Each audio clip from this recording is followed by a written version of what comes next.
وتياغو نيفيز.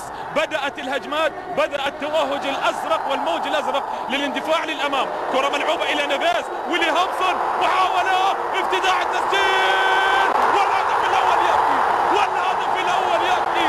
يكرم الضيف حق إكراما.